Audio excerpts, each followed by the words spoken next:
Well, that was cold and windy, and certainly worth it in the end. Everybody knows the history between me and Barnsley fans. They obviously gave me quite a bit of grief last season. Look, I'm not going to rub it in or anything. You know, that was a massive game tonight, and it was one I'm definitely delighted we've won. Not just because for the stick Barnsley fans gave me last season, but more to do with the fact that it's the biggest. It was I said all along, biggest game yet this season, and I still kind of maintain that it'll be us and Barnsley in the top two at the end of the season. But I know that Barnsley, correct me if my maths are wrong, that I think they're 9 points behind Portsmouth now, which at the moment is a massive ask. If we beat Fratton Stanley and Bristol Rovers before we play Portsmouth, I'd kind of want Barnsley to beat Portsmouth when they play. I think it's at Oakwell 2 weeks on Saturday. Again, correct me if I'm wrong on there, any Barnsley fans. What can I say? I've never seen Sunderland go 3-0 up in quick succession like that. Now, I know we kind of did in some respects against Scunthorpe, and I know Rochdale we went 3-0 up. Once we scored the first one, we went 3-0 up very quickly, but those two were against teams that aren't going to be anywhere near the top, at least based on what I watched of them, and so far, based on the season so far. Who knows, they might make a late rally. But as far as Barnsley are concerned, it was us and Barnsley who I kept saying at the start of the season, us will win the league, Barnsley will finish second. It was those two that were always going to be my pick for top two come the end of the season. Barnsley collapsed. I thought before they scored, I think between us going 1-0 up and them scoring the first one, I thought they just collapsed completely. I think as far as the goals are concerned, I think whether the penalty was a penalty or not, I'm not sure, but McGeady made up for his horrendous miss, sorry about that, against Norwich last season, and managed to, you know, coolly take the penalty away. Madge's goal was brilliant because he managed to skin the Barnsley defender and managed to fire past to the keeper. It was very, very Jermaine Defoe-esque, dare I say, on that. But I would say that he did miss two very, very good, almost sitter-style misses for me.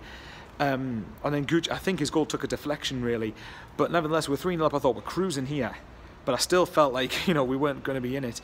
When Barnsley got the first one, when I got one back, I was nervous. And then especially when they made it 3-2, I thought, shit, they're going to make it 3-3. We're going to throw away a 3-0 lead. We'll draw for the third game in a row. And while in hindsight it wouldn't have been disastrous, because we still, I think, would have been in the top two on goal difference, because I know Luton and Peterborough won. But I still thought, no, you don't want to let a lead slip like this. And it was nervy, I'm not going to lie. The second half was very, very anxious. The fourth goal was a good one. It was a very good team goal, and it eventually led to 0-9 being a tap-in, but that goal was needed. That was the insurance one. That was the killer. I was screaming all game at Jack Ross, actually, for him to actually get Jerome Sinclair on Oviedo, because Barnsley at that point had nothing to lose. They were going to push forward and bomb forward to try and get the equaliser, and particularly with Sinclair's pace and Oviedo's quality, we would have a field day on the break against them. You know, I know that Tykes TV, if you're watching, I do watch your videos quite regularly, pretty good content. But at the end of the, you know, I really couldn't have called tonight. If you'd said to me 4-2 Sunderland, I wouldn't have quite believed it, because it makes it look half comfortable. The first half was very comfortable by the last 5 minutes, and the second half was very, very anxious towards the end. Kind of polar opposites. Most of the first half was comfortable, and then the end of it was uncomfortable, and then most of the second half was uncomfortable, and then the end of it was comfortable in the end.